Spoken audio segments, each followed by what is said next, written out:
नमस्कार, मैं हूं आपके साथ शिवानी पांडे। घड़ी इशारा कर रही है 9 बजे रात का। वक्त सौगात की एक बात का। सौगात की एक बात में आज जम्मू कश्मीर के राजौरी में सेना की 2 गाड़ियों पर हमला करने वाले आतंकियों की तलाश में सुरक्षा बल की घेरेबंदी के बीच एनआईए ने आतंकी हमले की जांच शुरू कर दी। विपक्षी सांसदों के निलंबन के मामले में राहुल गांधी समेत विपक्षी नेताओं ने जंतर मंतर पर प्रदर्शन किया, तो केंद्रीय मंत्री प्रहलाद जोशी ने निशाना साधा कि विपक्षी सांसद खुद ही सस्पेंड होना चाहते थे। तमिलनाडु में भारी बारिश के बाद सैलाब की वजह से अब तक 31 लोगों की मौत हुई, जबकि केंद्र सरकार ने 2 किश्तों में राहत बचाव के लिए 900 करोड़ रुपए जारी कर दिए। और चीन में जारी भारी बर्फबारी की वजह से सड़कों पर कई इंच मोटी बर्फ की परत जमा हुई, तो ट्रेनों और विमानों के भी पहिए थम गए। राजधानी बीजिंग में तापमान -10 डिग्री तक पहुंच गया। बड़ी खबर आई यूरोप के देश चेक रिपब्लिक से। वहां राजधानी प्राग में गोलीबारी से कोहराम मच गया। वहां एक यूनिवर्सिटी में घुसे हमलावर ने फायरिंग करके 13 लोगों को मौत के घाट उतार दिया, जबकि उस हमले में 20 से ज्यादा लोगों के घायल होने की खबर है। गोलीबारी की सूचना मिलने पर पुलिस ने यूनिवर्सिटी की घेरेबंदी कर दी और हमलावर को मार गिराने के लिए ऑपरेशन शुरू कर दिया। लेकिन चेक रिपब्लिक पुलिस के मुताबिक उस हमलावर ने गिरफ्तारी से पहले खुद को गोली मार ली और उस वजह से उसकी मौत हो गई। पुलिस ने बताया कि हमलावर उसी यूनिवर्सिटी में 8 फैकल्टी का छात्र था, लेकिन हथियार के साथ कैंपस में घुसकर करीब 1 घंटे तक उसने मौत का तांडव मचा दिया और अंधाधुंध गोलीबारी करके सभी को दहला दिया। यूनिवर्सिटी के अंदर फायरिंग की जो तस्वीरें सामने आई वो खौफ से भर देने वाली हैं। प्राग में यूनिवर्सिटी के अंदर गोली चलाने वाले उस हमलावर का एक वीडियो सोशल मीडिया पर सामने आया, जिसमें यूनिवर्सिटी की इमारत के एक हिस्से में वो हमलावर बेखौफ होकर फायरिंग करता दिखा। वीडियो में इमारत के ऊपर खड़ा हमलावर नीचे की तरफ निशाना लगाकर गोली चलाता नजर आया। गोलीबारी करने के साथ ही वो हमलावर जोर जोर से बड़बड़ा रहा था। इस दौरान वहाँ मौजूद पुलिस वाले भी चीख कर उसे गोलीबारी नहीं करने की चेतावनी देते दिखाई दिए, लेकिन पुलिस वालों की चेतावनी का उस हमलावर पर कोई असर ही नहीं हुआ। ऐसा लगा मानो उसके सिर पर खून सवार हो। वो हमलावर इमारत के उस हिस्से से नीचे की तरफ गोलियां चलाते हुए टहलता दिखाई दिया। लेकिन गोलियों की आवाज सुनकर पूरी यूनिवर्सिटी में अफरा तफरी मच गई। छात्रों और शिक्षकों ने खुद को क्लासरूम में कैद करके अपनी जान बचाई। हमले के दौरान सामने आए एक वीडियो में तो कई छात्र यूनिवर्सिटी की एक इमारत से दूसरी इमारत पर कूदकर अपनी जान बचाते दिखे। क्योंकि खतरनाक हथियार के साथ कैंपस में घुसा वो हमलावर छात्र बिना देखे अंधाधुंध गोलियां बरसा रहा था, जिससे बचने के लिए कुछ छात्र यूनिवर्सिटी की 8 फैकल्टी के बगल वाली इमारत पर कूदते दिखे। हमलावर की गोली से बचने के लिए ये छात्र इमारत की बाहरी दीवार पर सहारा लेकर छिपे थे और मौका मिलते ही वहां से दूसरी इमारत पर कूदकर अपनी जान बचाई। वहीं हमले के दौरान कई छात्र यूनिवर्सिटी की लाइब्रेरी में थे। जैसे ही उन्हें गोलीबारी की खबर मिली, सभी ने वहीं पर छिपकर अपनी जान बचाई। इस दौरान बाहर से गोली चलने की आवाज सुनाई दी। हथियार के साथ घुसे हमलावर ने पूरी यूनिवर्सिटी को करीब 1 घंटे तक बंधक बना कर रखा। हर कोई खौफ में था। हालांकि सूचना मिलने पर हमलावर को खत्म करने के लिए भारी भरकम पुलिस फोर्स ने पूरी यूनिवर्सिटी को घेर लिया और यूनिवर्सिटी के अलग अलग फैकल्टी में फंसे छात्रों और शिक्षकों को बचाने के लिए ऑपरेशन शुरू किया गया।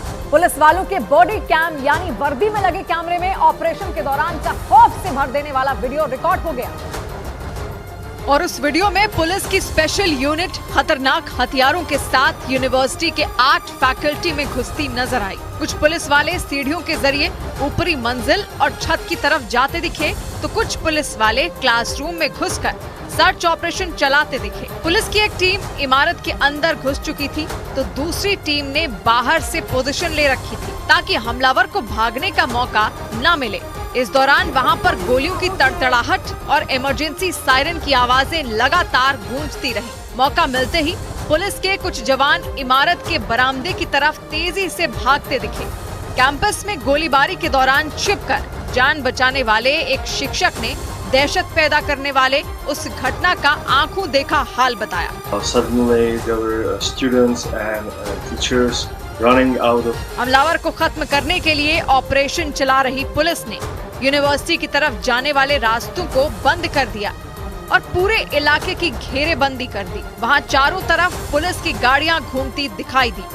क्योंकि लगातार गोली चलने की आवाज के बीच ये साफ नहीं हो पा रहा था कि कितने लोग हमले में मारे गए हैं। इसका भी पता नहीं चल रहा था कि हमलावर जिंदा है या वो भी मारा गया। तकरीबन 2 घंटे तक यूनिवर्सिटी वाले इलाके में अफरा तफरी और तनाव का माहौल रहा। लेकिन रात होते होते चेक रिपब्लिक की पुलिस ने मीडिया को ये जानकारी दी कि कैंपस में घुसे हमलावर की भी मौत हो चुकी है। पुलिस के मुताबिक पकड़े जाने से पहले उसने खुद को गोली मार ली थी। इसके बाद पुलिस ने दहशत में आए छात्रों को एक एक करके वहां से बाहर निकाला और सुरक्षित घर पहुंचाया। इस दौरान पुलिस वाले वहां कुछ शवों को स्ट्रेचर पर रखकर एम्बुलेंस में रखते भी दिखाई दिए। पुलिस के मुताबिक यूनिवर्सिटी में हमले से ठीक पहले हमलावर के घर में उसके पिता का भी शव मिला था और उनकी हत्या के शक में ही पुलिस उस हमलावर की तलाश में थी। उसी तलाशी अभियान के दौरान पुलिस की एक टीम यूनिवर्सिटी जाने वाली थी, क्योंकि पुलिस को ये सूचना मिली थी कि 24 साल का डेविड कोजाक प्राग यूनिवर्सिटी में आर्ट फैकल्टी का छात्र था और एक लेक्चर के लिए वो वहां जाने वाला था। पुलिस के मुताबिक हमले वाले दिन दोपहर के करीब 2 बजे उसे लेक्चर सुनने के लिए यूनिवर्सिटी पहुंचना था। लेकिन लेक्चर सुनने के बजाय डेविड कोजाक हथियार के साथ कैंपस पहुंचा और कोहराम मचा दिया। पुलिस के मुताबिक यूनिवर्सिटी में अंधाधुंध फायरिंग करने वाले आरोपी का पूरा नाम डेविड कोजाक था। वो प्राग से 21 किलोमीटर दूर होस्टन गांव का रहने वाला था। यूनिवर्सिटी में हमले से करीब 3 घंटे पहले यानी दोपहर करीब 12 बजे ही उसके पिता के कत्ल की खबर पुलिस को मिली थी और पड़ोसियों के मुताबिक पिता की हत्या करने के बाद खुदकुशी की बात कहता हुआ डेविड कोजाक प्राग की तरफ भागा था।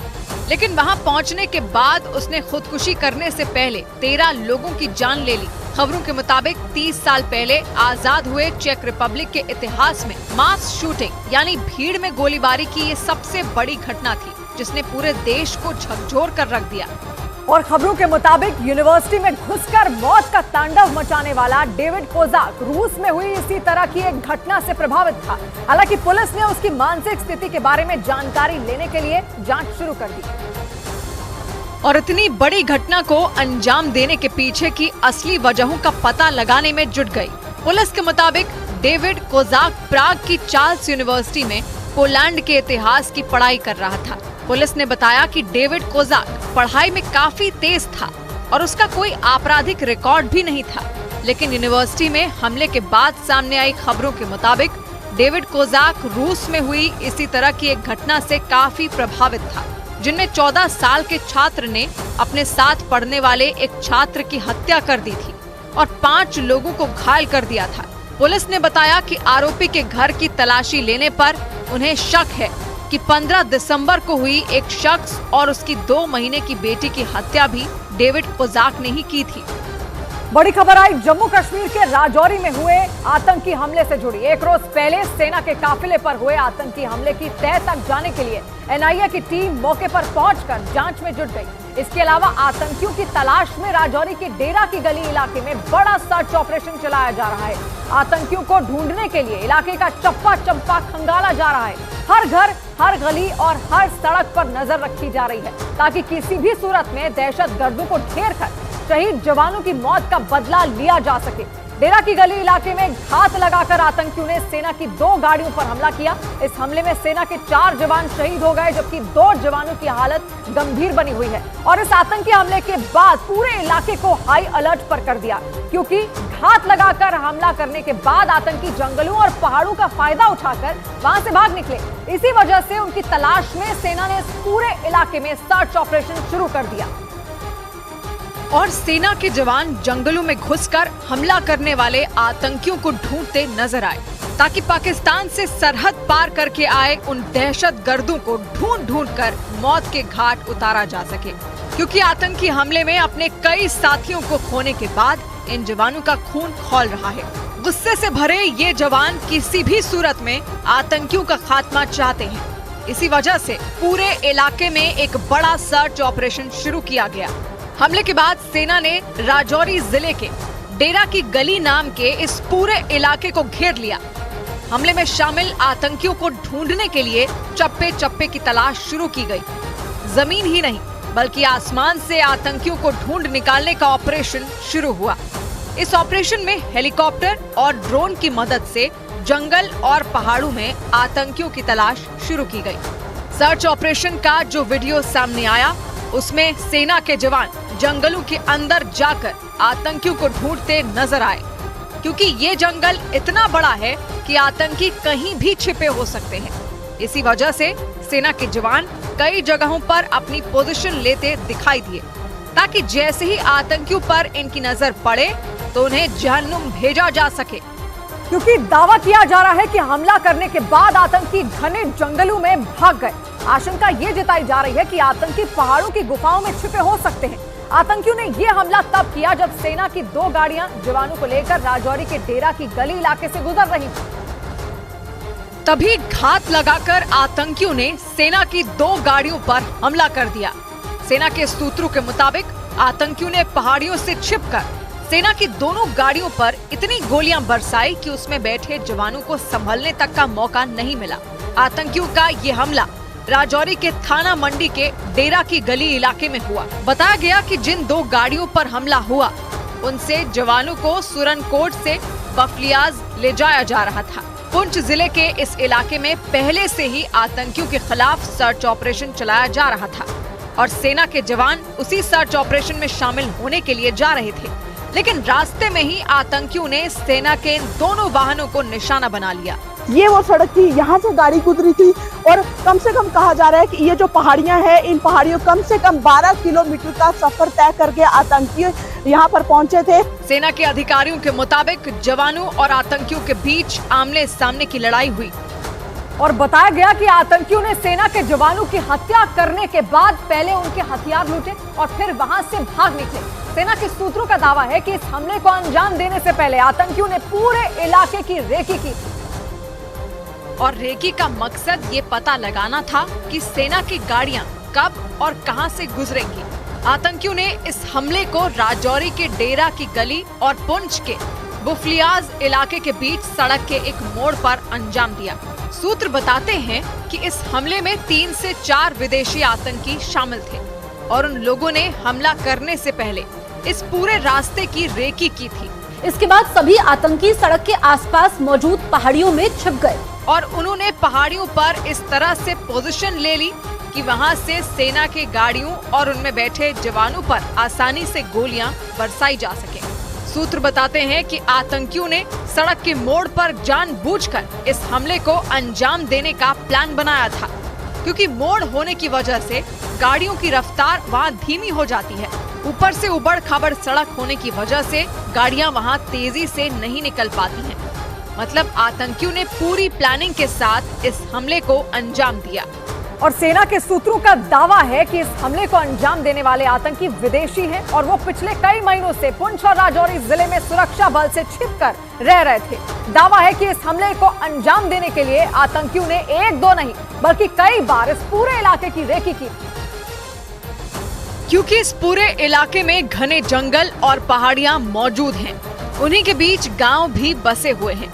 इसी वजह से सेना के काफिले पर हमला करने के बाद सभी आतंकी जंगल और पहाड़ों का फायदा उठाकर वहां से भाग निकले। हालांकि सेना ने उन्हें ढूंढने के लिए सर्च ऑपरेशन शुरू कर दिया, लेकिन पहाड़ों और जंगलों की वजह से आतंकियों को ढूंढ निकालना सबसे बड़ी चुनौती है। डेरा की गली का ये इलाका पुंछ और राजौरी से लगता है। राज्य की भौगोलिक स्थिति के हिसाब से ये पूरा इलाका पुंछ जिले में सुरनकोट में आता है, लेकिन आर्मी के सेक्टर और ऑपरेशनल कमांड के हिसाब से ये राजौरी जिले में है और यहाँ से कुछ ही किलोमीटर की दूरी पर पाकिस्तान की सीमा है। 12 से 14 किलोमीटर का सफर पैदल तय करके उन्होंने एक गाड़ी का सहारा लिया। उसके बाद वो सड़क तक पहुँचे, स्थानीय लोगों की मदद ली और सेना के वाहन पर हमला किया। पहाड़ियों में छिपकर आतंकियों ने सेना की गाड़ी पर ताबड़तोड़ गोलियां बरसाई थी। अंधाधुंध फायरिंग की वजह से उन दोनों गाड़ियों में कई जगह गोलियों के छेद दिखाई दिए। जवानों के खून से वहां की जमीन तक लाल हो गई थी। और सेना के सूत्रों का दावा है कि इस हमले को अंजाम देने वाले आतंकी विदेशी हैं और वो पिछले कई महीनों से पुंछ और राजौरी जिले में सुरक्षा बल से छिपकर रह रहे थे। दावा है कि इस हमले को अंजाम देने के लिए आतंकियों ने 1-2 नहीं बल्कि कई बार इस पूरे इलाके की रेकी की थी। और उसी प्लानिंग के तहत एक रोज पहले आतंकियों ने दोपहर करीब 3:30 बजे सेना के काफिले पर हमला कर दिया। सेना के सूत्रों के मुताबिक इस हमले को अंजाम देने वाले आतंकी विदेशी हैं और वो पिछले कई महीनों से राजौरी और पुंछ जिले में सेना से बचने के लिए जगह बदल बदल कर रह रहे थे। सूत्र बताते हैं कि आतंकियों ने पाकिस्तान की खुफिया एजेंसी ISI के इशारे पर इस घटना को अंजाम दिया और दावा है कि आतंकियों के पास ऑटोमेटिक हथियार मौजूद हैं जो ISI की मदद से उन तक पहुंचे। सूत्रों के मुताबिक इन आतंकियों का मकसद हमले कर पुंछ और राजौरी जिले का माहौल खराब करना है और इसी वजह से उन्होंने राजौरी के डेरा की गली इलाके में सेना की 2 गाड़ियों पर हमला कर वहां दहशत फैला दी। 22 साल पहले इसी जगह आतंकियों ने एक जज की हत्या कर दी थी और उसी वक्त से इस मोड़ को जज मोड़ के नाम से भी जाना जाता है। और सेना के सूत्रों का दावा है कि आतंकियों ने इस घटना को उस इलाके में रहने वाले लोगों की मदद से अंजाम दिया और इसी वजह से सुरक्षा बल के जवानों ने राजौरी के डेरा की गली इलाके में रहने वाले लोगों की जांच शुरू कर दी ताकि किसी भी सूरत में आतंकी वहां से भाग ना सकें। इसीलिए सेना के जवानों ने वहां से गुजरने वाले एक एक आदमी को खंगालना शुरू किया। इस सर्च ऑपरेशन का जो वीडियो सामने आया उसमें सेना का एक जवान सड़क से गुजरने वाले एक आदमी से कई सवाल पूछता नजर आया, जबकि वहां खड़ा एक दूसरा जवान उस आदमी पर राइफल तान कर खड़ा रहा। देखकर ऐसा लगा जैसे वो उस पर किसी भी वक्त गोली चला देगा। उस आदमी से जैसे ही पूछताछ शुरू हुई वो जवान राइफल तान कर उसके पीछे खड़ा हो गया। कहाँ से रहने वाले हो? सर ये जाओगे कहाँ? राजौरी। किस काम से? हाँ बेटे हालांकि पूछताछ के बाद सेना के जवानों ने उसे वहां से जाने दिया। इसी तरह वहां से गुजरने वाले कई दूसरे लोगों की भी तलाशी ली गई। शक ये है कि आतंकियों को छिपाने और भगाने में इलाके में रहने वाले लोग शामिल हैं, क्योंकि बिना किसी के मदद के इतने बड़े हमले को अंजाम देना नामुमकिन है। हालांकि सेना ने आतंकियों की मदद के आरोप में 4 लोगों को हिरासत में लिया और उनसे पूछताछ की जा रही है। लेकिन 21 दिसंबर को हुआ ये हमला कोई पहला हमला नहीं है, बल्कि इस साल पुंछ और राजौरी जिले में आतंकियों ने इस तरह कई बड़े हमलों को अंजाम दिया है और हर बार उनके निशाने पर सेना और सुरक्षा बल के जवान रहे। इससे पहले 24 नवंबर को राजौरी में सुरक्षा बल और आतंकियों के बीच मुठभेड़ हुई थी, जिसमें 5 जवान शहीद हो गए थे। ये मुठभेड़ करीब 35 घंटे चली थी, जिसमें सुरक्षा बल ने 2 आतंकियों को मार गिराया था। इसी तरह 13 सितंबर को आतंकियों ने सर्च ऑपरेशन के दौरान सुरक्षा बल पर हमला किया था और इस हमले में सेना के 3 अफसर और 2 जवान शहीद हो गए थे। और शहीद अफसरों में सेना के एक कर्नल, एक मेजर और पुलिस के एक DSP शामिल थे। हालांकि आतंकियों को भी सुरक्षा बल ने करारा जवाब दिया है। इस साल अब तक जम्मू कश्मीर में कुल 70 आतंकियों को ढेर किया गया। इनमें LOC पर 36 आतंकियों को मार गिराया गया, जबकि घाटी और जम्मू के शहरी इलाकों में 34 आतंकी मारे गए। इसके साथ ही इस साल अब तक घुसपैठ की 18 घटनाओं को भी नाकाम किया गया है। लेकिन राजौरी में हुए इस आतंकी हमले के बाद जम्मू में डोगरा फ्रंट के कार्यकर्ताओं ने पाकिस्तान के खिलाफ जोरदार प्रदर्शन किया। इस दौरान प्रदर्शनकारियों ने केंद्र सरकार से पाकिस्तान के कब्जे वाले कश्मीर पर हमला करने की मांग तक कर दी और इस आतंकी हमले का विरोध जताने के लिए बड़ी संख्या में डोगरा फ्रंट के लोग सड़क पर उतर आए। जम्मू शहर से जो तस्वीरें सामने आई उनमें डोगरा फ्रंट के कार्यकर्ता हाथों में भारत का झंडा लेकर नारे लगाते दिखे। इस दौरान कुछ लोग पाकिस्तान के कार्यवाहक प्रधानमंत्री अनवर उल हक काकर की तस्वीरें भी हाथ में लिए दिखे। एक पोस्टर भी दिखाई दिया जिस पर पुंछ हमले का बदला POJ के लिखा दिखाई दिया। पाकिस्तान हाय हाय, पाकिस्तान हाय हाय। बाद में डोगरा फ्रंट के कार्यकर्ताओं ने सरकार से पाकिस्तान के कब्जे वाले कश्मीर पर हमला करने और उसे भारत में मिलाने की मांग तक कर दी। अरे भाई अब नौबत आ गई, उन्होंने हमारे पर हमला करा, हम भी हमला करें बालाकोट की तरह और POJ को लेकर के रहे। डोगरा फ्रंट का दावा है कि जम्मू कश्मीर में रोहिंग्या मुसलमानों को बसाए जाने के बाद से इन आतंकी हमलों में बढ़ोतरी हुई है, क्योंकि आरोप है कि ये लोग पाकिस्तान से आने वाले आतंकियों की मदद करते हैं। इस बीच कर्नाटक सरकार के एक मंत्री ने अपने प्राइवेट प्लेन में एक ऐसा वीडियो बनाया जिस पर सियासी गलियारों में चर्चा तेज हो गई। ऐसा इसलिए क्योंकि ये वीडियो उनके आलीशान प्राइवेट प्लेन में बनाया गया। और फिर उस वीडियो पर सियासी संग्राम छिड़ गया, क्योंकि कर्नाटक सरकार में मंत्री जमीर अहमद खान इस वीडियो में उस प्लेन में अलग अलग पोज देकर वीडियो बनवाते नजर आए। कभी वो स्लो मोशन में चलते दिखे तो कभी कैमरा उन्हें पीछे से शूट करता नजर आया। इसके बाद वो पूरे ठाठ से जाकर सोफे पर बैठे और पैर पर पैर रखकर कैमरे की तरफ पोज दिया। इस दौरान वो सूट बूट तो पहने ही थे, साथ ही उनके चेहरे पर काला चश्मा भी जमा रहा। मतलब उन्होंने अपने प्राइवेट जेट में किसी फिल्म के हीरो की तरह बकायदा वीडियो शूट कराया और फिर सोशल मीडिया पर इसे पोस्ट कर दिया। और इस वीडियो के सामने आते ही कर्नाटक सरकार पर सवालों की बौछार शुरू हो गई, क्योंकि कर्नाटक सरकार में मंत्री जमीर अहमद खान के इस वीडियो में कैमरे के घूमते ही कर्नाटक के मुख्यमंत्री सिद्धारमैया भी दिखाई दिए। और फिर बीजेपी राशन पानी लेकर कांग्रेस पर चढ़ पड़ी। ऐसा इसलिए क्योंकि जमीर अहमद खान ने जो वीडियो शेयर किया उसके साथ उन्होंने ये जानकारी भी दी कि वो मुख्यमंत्री के साथ कर्नाटक में पड़े सूखे की वजह से राहत पैकेज की मांग करने दिल्ली आए। और ये वीडियो उन्होंने अपनी दिल्ली यात्रा के दौरान ही बनाया, जिसमें उस आलीशान प्लेन में न सिर्फ कर्नाटक के मंत्री बल्कि खुद मुख्यमंत्री सिद्धारमैया भी दिखाई दिए। इसके बाद बीजेपी कर्नाटक की कांग्रेस पर हमलावर हो गई। उसने आरोप लगाया कि एक तरफ तो कर्नाटक के मुख्यमंत्री प्रधानमंत्री से राहत राशि की मांग कर रहे हैं, दूसरी तरफ उनके अपने ऐशो आराम में कोई कमी नहीं आ रही। The same fund could have been utilized for feeding some poor farmers. Why did they not do that? इसके अलावा बीजेपी सांसद राज्यवर्धन सिंह राठौर और अमित मालवीय समेत कई नेताओं ने इस मामले में कांग्रेस को निशाने पर ले लिया। उन्होंने आरोप लगाया कि कांग्रेस देश के सामने क्राउड फंडिंग यानी जनता से चुनाव लड़ने के लिए मदद करने का ढोंग रच रही है, जबकि उसके अपने मुख्यमंत्री 5 स्टार सुविधाओं से लैस प्राइवेट प्लेन में सफर कर रहे हैं। लेकिन इसके बाद ये चर्चा भी तेज हो गई कि आखिर जमीर अहमद खान कौन है, क्योंकि इतना महंगा और आलीशान प्राइवेट प्लेन अपने पास रखना मंत्रियों के लिए भी आम बात नहीं है। इसीलिए उनके इस वीडियो के बाद जमीर अहमद खान का नाम सुर्खियां बटोरने लगा।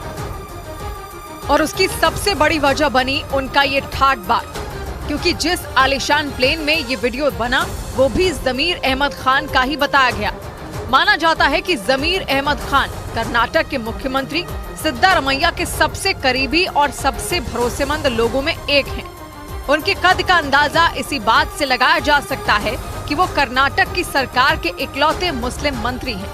वो बेंगलुरु की चामराजपेट सीट से 5वीं बार विधायक चुने गए। इसके बाद सिद्धारमैया ने उन्हें अपनी कैबिनेट के शुरुआती 8 मंत्रियों में जगह दी थी और उन्हें अपने साथ ही शपथ दिलवाई थी। और इसी वजह से उनकी गिनती सिद्धारमैया के सबसे करीबी लोगों में होती है।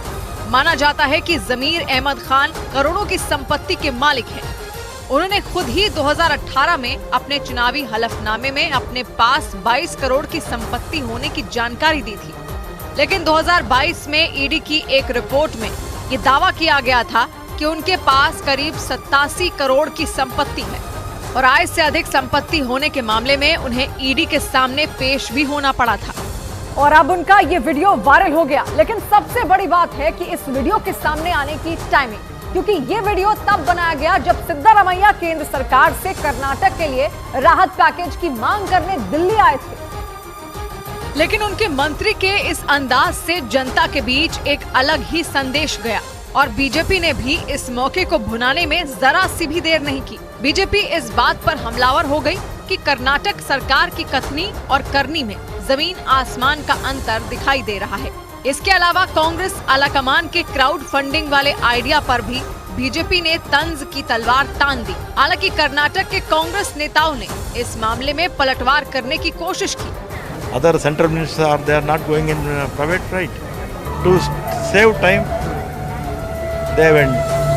What is wrong in it?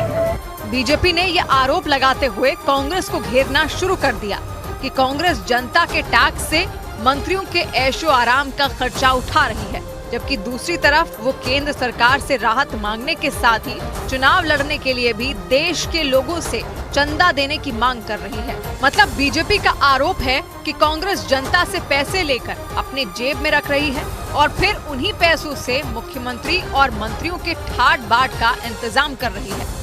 बड़ी खबर आई सांसदों के निलंबन पर गरमाई सियासत से जुड़ी। विपक्षी गठबंधन ने सांसदों के निलंबन पर विरोध तेज कर दिया और देश के अलग अलग हिस्सों में प्रदर्शन किया।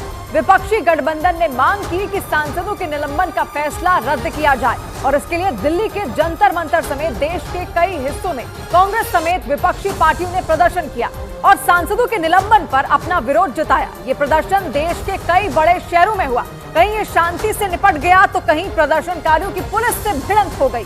चंडीगढ़ के प्रदर्शन में भी कुछ ऐसा ही हुआ और प्रदर्शन में शामिल लोगों को पुलिस ने जबरदस्ती हिरासत में ले लिया क्योंकि ये लोग बैरिकेडिंग तोड़ने की कोशिश करते हुए दूसरी तरफ आए। इसके बाद पुलिस ने सख्ती दिखाई। काला झंडा थामे एक प्रदर्शनकारी को संभालने में तो उसके पसीने ही छूट गए। एक पुलिस वाला जब उसे ले जा रहा था तो उसी समय प्रदर्शनकारी जमीन पर गिर गया। इसके बाद कुछ और पुलिस वाले आए। उन्होंने जबरदस्ती उसे जमीन से उठाया और खींचते हुए अपनी गाड़ी की ओर ले गए। इससे पहले एक और प्रदर्शनकारी को पुलिस इसी तरह खींचते हुए अपनी गाड़ी तक ले गई। क्योंकि पुलिस के मुताबिक प्रदर्शन में शामिल इन लोगों ने बैरिकेड तोड़ने की कोशिश की थी। चंडीगढ़ में प्रदर्शन करने वाले ये लोग बीजेपी दफ्तर का घेराव करने के लिए आगे बढ़े, लेकिन पुलिस की बैरिकेडिंग ने उनका रास्ता रोक दिया और इसी के बाद शुरू हुआ बवाल। क्योंकि प्रदर्शनकारी बैरिकेड पर चढ़कर दूसरी तरफ आने की कोशिश करने लगे। कुछ हाथों में काले झंडे लेकर चढ़े तो कुछ के हाथ में कांग्रेस पार्टी का झंडा था। लेकिन बैरिकेड पर चढ़े इन लोगों को रोकने के लिए पुलिस भी तैयार थी। पुलिस वालों की अच्छी खासी संख्या बैरिकेड के दूसरी तरफ खड़ी थी। बड़ी संख्या में सुरक्षा बल भी थोड़ा पीछे खड़े थे और इतनी कड़ी सुरक्षा के बीच कुछ कांग्रेस कार्यकर्ता बैरिकेड से कूदकर दूसरी तरफ पहुंच गए। लेकिन वो जैसे ही दूसरी तरफ आए उनका सामना पुलिस से हो गया और कुछ लोगों को तो पुलिस ने इस तरफ आने से पहले ही धर दबोचा। वो जिस समय बैरिकेडिंग तोड़कर दूसरी तरफ आने की कोशिश कर रहे थे वो उसी समय पुलिस के हत्थे चढ़ गए और इसी तरह एक एक करके पुलिस ने कई प्रदर्शनकारियों को हिरासत में ले लिया। वो एक तरफ उन्हें लेकर अपनी गाड़ी की ओर बढ़ी तो वहीं दूसरी तरफ बैरिकेड के दूसरी तरफ खड़े लोग बैरिकेड पीटने लगे। इसी शोरगुल के बीच पुलिस वाले हिरासत में लिए गए लोगों को अपनी गाड़ी तक ले आए, लेकिन उन्हें अंदर बिठाना आसान नहीं था क्योंकि प्रदर्शनकारी गाड़ी का दरवाजा पकड़कर नारे लगाने की कोशिश कर रहे थे। इससे परेशान होकर पुलिस ने इन प्रदर्शनकारियों को जबरदस्ती गाड़ी में बिठाया। लेकिन प्रदर्शनकारियों को हिरासत में लेने का सिलसिला चलता रहा क्योंकि कांग्रेस कार्यकर्ता लगातार बीजेपी ऑफिस की तरफ बढ़ने की कोशिश कर रहे थे।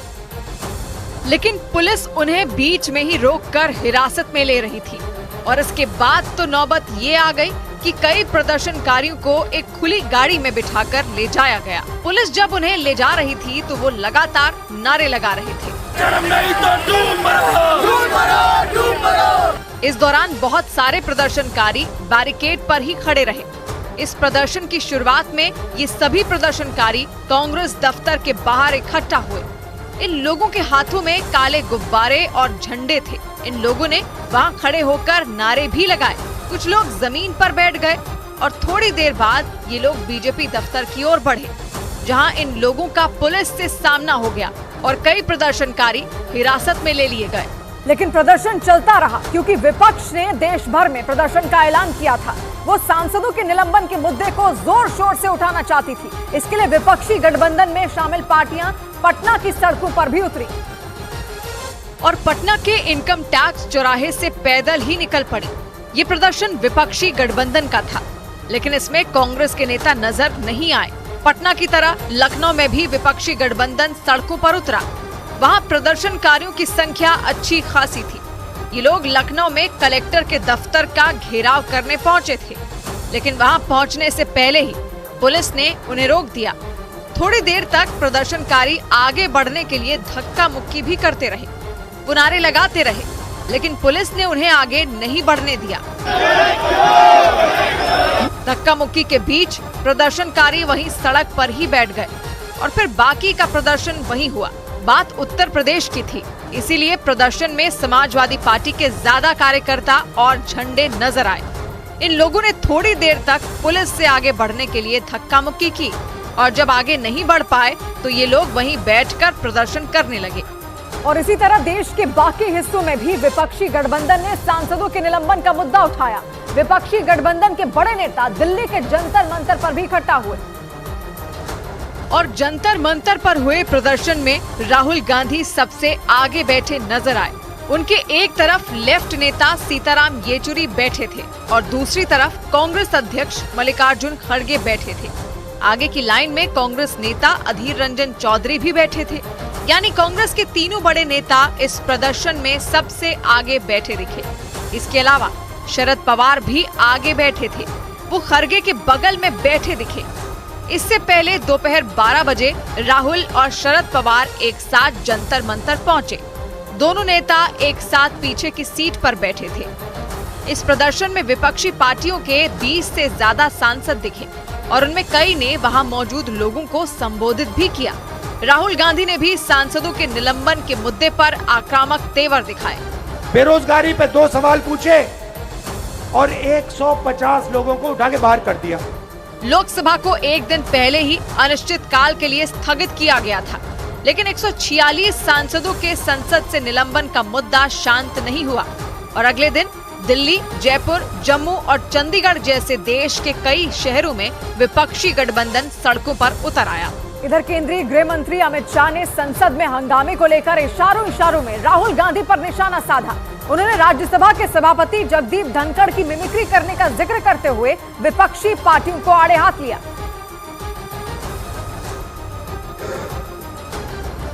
संसद विपक्ष के सदस्य संसद के बाहर महामहिम उपराष्ट्रपति की मिमिक्री करने का काम कर रहे थे। तो कांग्रेस जैसी पुरानी पार्टी के प्रमुख नेता इसकी वीडियोग्राफी और उड़ा रहे। इसी तरह केंद्रीय मंत्री अनुराग ठाकुर ने भी राहुल गांधी पर जोरदार हमला बोला। उन्होंने संसद भवन परिसर में उपराष्ट्रपति की मिमिक्री का वीडियो बनाने के मामले पर राहुल गांधी पर निशाना साधा।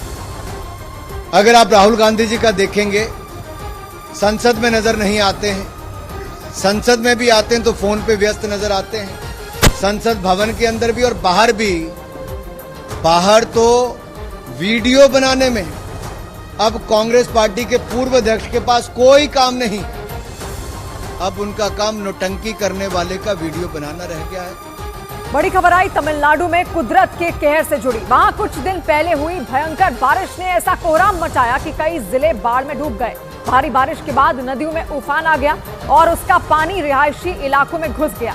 6 दिनों बाद भी वहां हालात नहीं सुधरे हैं। राहत और बचाव का काम करने के लिए वहां बड़ी संख्या में एनडीआरएफ और एसडीआरएफ के जवान तैनात हैं। इसके साथ ही नौसेना और वायुसेना के जवान भी मुस्तैद हैं, जो हेलीकॉप्टर की मदद से लोगों तक खाने पीने और जरूरत का सामान पहुंचा रहे हैं, क्योंकि वहां 6 दिनों पहले करीब 30 घंटे तक लगातार भारी बारिश हुई, जिसने तमिलनाडु के कई इलाकों की सूरत बदल कर रख दी।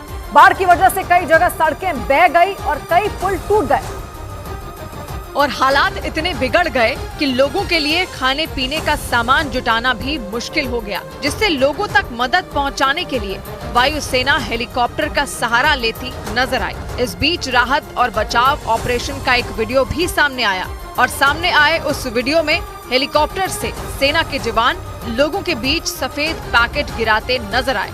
इस दौरान वहां पैकेट लेने के लिए बड़ी संख्या में लोग मौजूद दिखाई दिए, जबकि हेलीकॉप्टर से 2 जवान खाने पीने और जरूरी सामान के कई पैकेट नीचे की तरफ गिराते नजर आए। लेकिन इस बीच ऐसा लगा जैसे हेलीकॉप्टर से पैकेट लेने के लिए होड़ मच गई हो, क्योंकि उस वीडियो में वो हेलीकॉप्टर काफी नीचे की तरफ दिखा। इस दौरान वहां महिलाएं और बच्चे भी पैकेट लेने के लिए उस हेलीकॉप्टर के नजदीक भागते दिखाई दिए, जबकि कुछ लोग पैकेट न मिलने की वजह से परेशान होकर इधर उधर दौड़ते नजर आए। क्योंकि तमिलनाडु में हुई मूसलाधार बारिश की वजह से सबसे ज्यादा नुकसान तुत्तुकुड़ी जिले में हुआ और लोगों को खाने पीने का भी सामान नहीं मिल पा रहा है। इसलिए जब मदद के लिए सेना का वो हेलीकॉप्टर वहां पहुंचा तो लोग उसकी तरफ दौड़ पड़े और उस हेलीकॉप्टर के पास ही भीड़ जमा हो गई। इस दौरान हेलीकॉप्टर और लोगों के बीच दूरी काफी कम नजर आई। असल में लोगों तक राहत का सामान सुरक्षित पहुंचाने के लिए हेलीकॉप्टर को नीचे की तरफ लाया गया। लेकिन ऐसा लगा जैसे लोग खुद ही हेलीकॉप्टर से अपने हिस्से का सामान ले लेंगे, क्योंकि जो वीडियो सामने आया उसमें कई लोग हेलीकॉप्टर के बिल्कुल नजदीक दिखे। कुछ लोग तो पैकेट के इंतजार में काफी देर तक वहां डटे रहे। इस बीच एक महिला पैकेट लेने के लिए वहां जद्दोजहद करती दिखी, जबकि वहां से कुछ ही दूरी पर लोग दौड़ते हुए हेलीकॉप्टर की तरफ आते दिखाई दिए। तूतुकुड़ी जिले के श्री वैकुंठम इलाके में सेना के जवान राहत का सामान लेकर पहुंचे और इसकी खबर सुनते ही लोग खाने पीने का पैकेट लेने के लिए वहां पहुंच गए। और तमिलनाडु में हुई भयंकर बारिश की वजह से जो तबाही मची, उसमें करीब 1000 एकड़ खेत में लगी फसल पूरी तरह बर्बाद हो गई और वहां से सामने आए एक वीडियो ने इसकी तस्दीक कर दी। और सामने आए उस वीडियो में हर तरह सैलाब का कब्जा दिखाई दिया। दूर दूर तक वहां सिर्फ पानी ही पानी नजर आया। ऐसा लगा मानो खेत नहीं बल्कि वहां नदी बह रही हो और नदी के बीचों बीच किसी ने हरी लाइन खींच दी हो। इतना ही नहीं, खेतों के आसपास लगे सिर्फ बड़े पेड़ ही दिखाई दिए, बाकी सब दरिया में तब्दील दिखा। तमिलनाडु के तूतुकुड़ी में भारी बारिश ने ऐसा कोहराम मचाया कि वहां बाढ़ में करीब 1000 एकड़ में लगी फसल डूब गई, जबकि रिहायशी इलाके भी बाढ़ के कहर से बच नहीं पाए। ड्रोन और हेलीकॉप्टर के जरिए ली गई तस्वीरों ने पूरी कहानी बयां कर दी।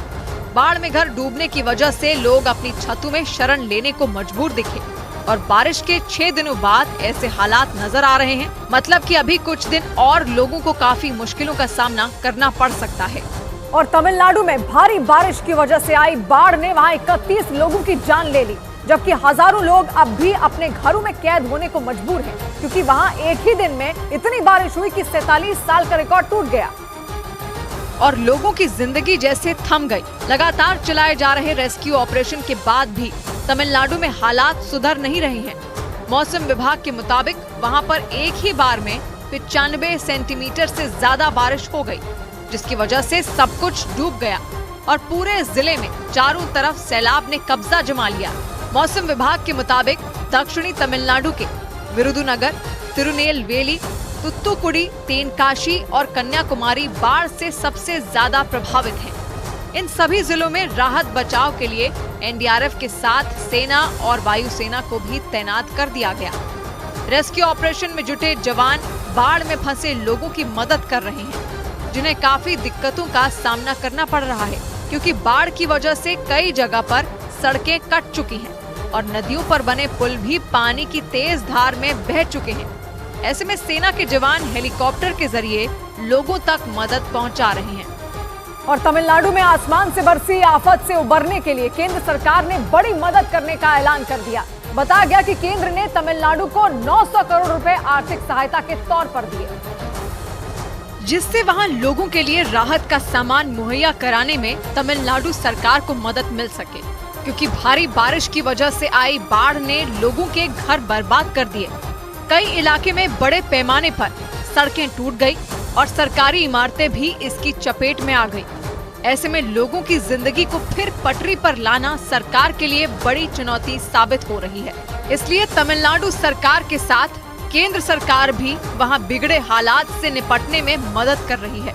इस बीच वित्त मंत्री निर्मला सीतारमण ने ऐलान किया कि केंद्र सरकार ने तमिलनाडु में राहत के लिए 900 करोड़ रुपए जारी किए हैं, ताकि बारिश और बाढ़ से हुए नुकसान की भरपाई की जा सके, क्योंकि रिहायशी इलाकों के साथ 1000 से ज्यादा एकड़ में लगी फसल भी डूब चुकी है। इधर राजस्थान के नागौर से दिल दहला देने वाली तस्वीरें सामने आई। वहां एक लड़के पर 5 सांडों ने मिलकर हमला कर दिया। इस हमले में वो लड़का बुरी तरह घायल हो गया। उसके दोस्तों ने किसी तरह सांडों के बीच से खींचकर उसकी जान बचाई, क्योंकि वो 5 सांड उस लड़के की जान लेने पर तुले थे। उन्होंने जफर पठान नाम के उस लड़के को चारों तरफ से घेर लिया और उसे अपने पैरों से रौंदने लगे। 1-2 नहीं बल्कि 5-5 सांडों के बीच फंसा जफर अपने बचाव में कुछ भी नहीं कर पा रहा था। कोई सांड उस पर पैर से हमला करता दिखा तो कोई उसे अपनी सींगों से मारता नजर आया। ये पूरी घटना वहां लगे सीसीटीवी कैमरे में कैद हो गई। सामने आए वीडियो में दिखा कि सबसे पहले एक सांड ने जफर को जमीन पर पटक दिया।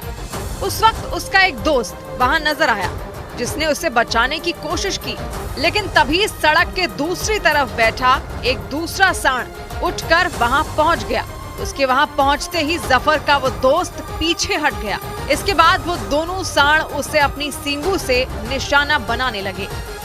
और खबर है कि नागौर का रहने वाला जफर पठान अपने उसी दोस्त के साथ वहां खाना खाने एक होटल में पहुंचा था और आरोप है कि उसके दोस्त ने ही उसे सांड के सामने धक्का दे दिया और इसके बाद जफर सांडों के हमले का शिकार हो गया। वो दोनों सांड उस पर बुरी तरह हमला कर रहे थे। इस बीच वहां मौजूद कुछ लोग जफर को बचाने पहुंच गए। उनमें एक लड़के ने सांड को लात भी मारी ताकि वो जफर पर हमला करना छोड़ दे। यही नहीं, एक दूसरे लड़के ने पत्थर भी चलाया, लेकिन वो दोनों सांड टस से मस नहीं हुए। तभी एक एक कर वहां 2 और सांड पहुंच गए।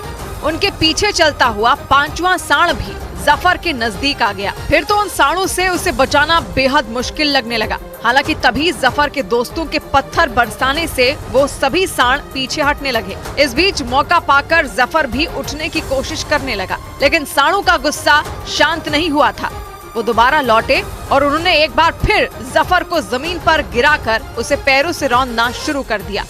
इसके बाद वो उसे धकेलते धकेलते सड़क के दूसरी तरफ ले गए और इस दौरान जफर के दोस्त और वहां मौजूद दूसरे लोग एक किनारे खड़े रहे। हालांकि वो लगातार उन सांडों को भगाने के लिए ईंट और पत्थर बरसाते रहे और इसकी वजह से उन सांडों को भी खतरा महसूस होने लगा। इसके बाद वो जफर को छोड़कर वहां से आगे बढ़ गए। सांडों के भागते ही लोगों की जान में जान आई। वो दौड़कर सड़क के किनारे घायल पड़े जफर के पास पहुंचे। इसके बाद उसे तुरंत नजदीक के अस्पताल ले जाया गया। 5 सांडों के हमले से जफर के शरीर में कई जगह चोट के गहरे निशान पड़ गए थे। अगर उसके दोस्तों ने हिम्मत नहीं दिखाई होती तो इतने सांडों के बीच से जफर का बचना बेहद मुश्किल था। ये बात उसके परिवार वाले भी मान रहे हैं। हालांकि इस घटना के लिए उन्होंने प्रशासन को जिम्मेदार ठहराया। साथ ही सड़कों पर घूम रहे आवारा सांडों पर तुरंत लगाम लगाने की भी मांग की, ताकि फिर ऐसी घटना किसी और के साथ न हो सके।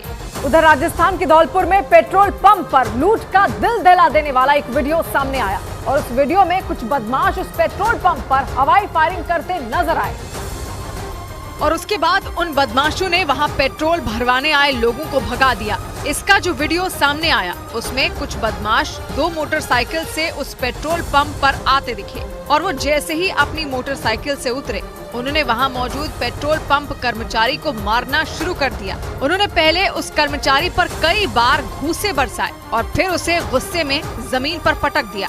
इस दौरान दूसरे बदमाश वहां पेट्रोल भरवाने आए लोगों को भगाते नजर आए। इस बीच वहां से एक महिला और एक बच्चा गुजरते दिखे और जब उन्होंने देखा कि वो बदमाश उस कर्मचारी को मार रहे हैं तो वो दोनों कुछ देर के लिए वहीं खड़े होकर सब कुछ देखते रहे। लेकिन इस दौरान जब एक बदमाश ने हवाई फायरिंग कर दी तो वो महिला और बच्चा वहां से भाग गए और उसके बाद कुछ बदमाश उस जगह घुस गए जहां पेट्रोल पंप का सारा कैश रखा हुआ था। लेकिन इस सब के बीच कुछ बदमाश उस कर्मचारी को लगातार मारते दिखे। ऐसे में उस कर्मचारी का फोन वहां गिर गया और उसे देखते ही एक बदमाश ने उसका फोन उठाया और उसे तोड़ने के लिए फिर जमीन पर पटक दिया।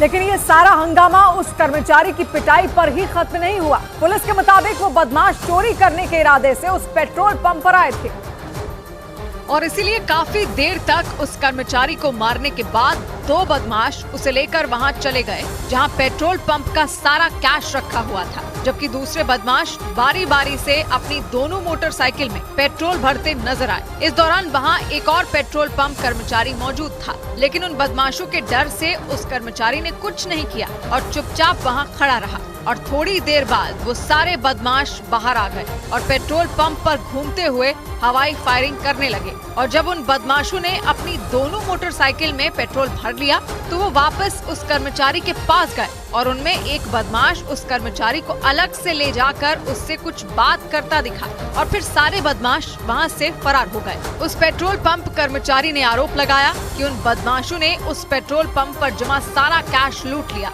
और उसके बाद उस कर्मचारी को अपना मुंह बंद रखने की धमकी देकर फरार हो गए। बड़ी खबर आई पाकिस्तान में जारी बलोच समुदाय के लोगों के प्रदर्शन से जुड़ी। एक दिन पहले इस्लामाबाद में हंगामा करने वाले प्रदर्शनकारियों ने क्वेटा से गुजरने वाले हाईवे को जाम कर दिया।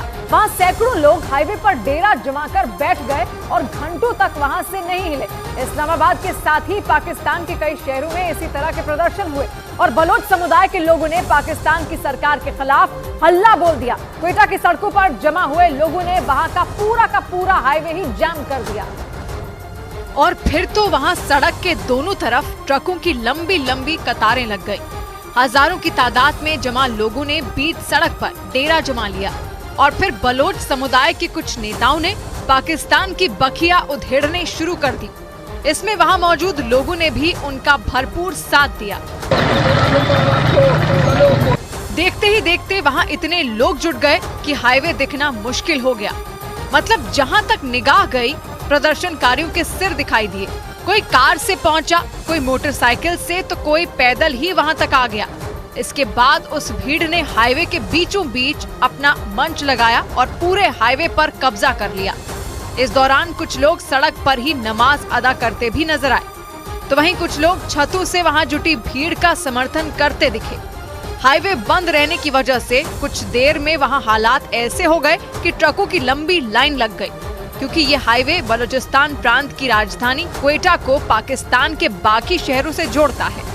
और ये प्रदर्शन केवल क्वेटा तक नहीं रहे, बल्कि बलूचिस्तान प्रांत के कई शहरों में फैलते चले गए। इसकी एक तस्वीर सूरब से भी सामने आई। और सूरब में तो मानो पूरा शहर ही सड़क पर उतर आया। वहां से जो वीडियो सामने आया उसमें बहुत से लोग पाकिस्तान के खिलाफ नारेबाजी करते सुनाई दिए। रैली की शक्ल में चलते उन लोगों की नारेबाजी से मानो पूरा शहर गूंजने लगा। सूरब में एक बार शुरू हुई इस नारेबाजी ने घंटों तक रुकने का नाम नहीं लिया। इस दौरान वो लोग अपने साथ कुछ पोस्टर भी लिए नजर आए। बलूचिस्तान के लोगों का आरोप है कि पाकिस्तान की सेना और सरकार ने वहां के कई लोगों को बगैर किसी आरोप के गिरफ्त में ले लिया और उनकी लाख कोशिशों के बावजूद उन लोगों को जेलों से रिहा नहीं किया गया। और बलूचिस्तान प्रांत के एक और शहर पंजगुर में तो इस विरोध प्रदर्शन की अगुवाई महिलाओं ने की। वहां सैकड़ों महिलाएं पाकिस्तान की सेना और सरकार के खिलाफ सड़कों पर उतर आईं और उन्होंने पाकिस्तान की मनमानी के खिलाफ हल्ला बोल दिया। उन्होंने आरोप लगाया कि पाकिस्तान की सरकार ने बलोच समुदाय के लोगों के आंदोलनों को कुचलने के लिए अपनी पूरी ताकत लगा दी, लेकिन उनके साथियों ने अपने कदम पीछे नहीं लिए।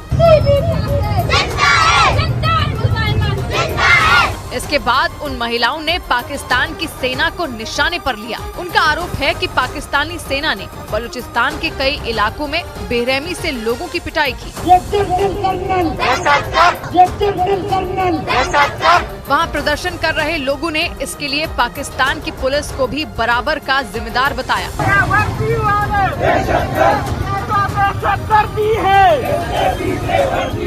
इस दौरान उन लोगों ने कुछ जगहों पर आगजनी भी की, जिसके बाद आसमान में काला धुआं दिखाई दिया। बताया गया कि उन्होंने पाकिस्तान के सेना प्रमुख आसिम मुनीर का पुतला फूंका और पाकिस्तान की सेना के खिलाफ अपना गुस्सा जाहिर किया।